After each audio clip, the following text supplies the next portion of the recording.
guardando il winner taco. Il winner taco quello.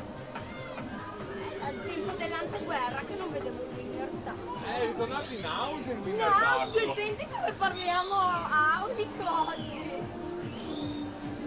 Dai, non farmi altri tatuaggi che ho già in mente, ma non è il momento. Paolo Cusato dalla terza corsia, 1:28,65, vince la sesta serie. Alla partenza abbiamo gli atleti della quinta serie.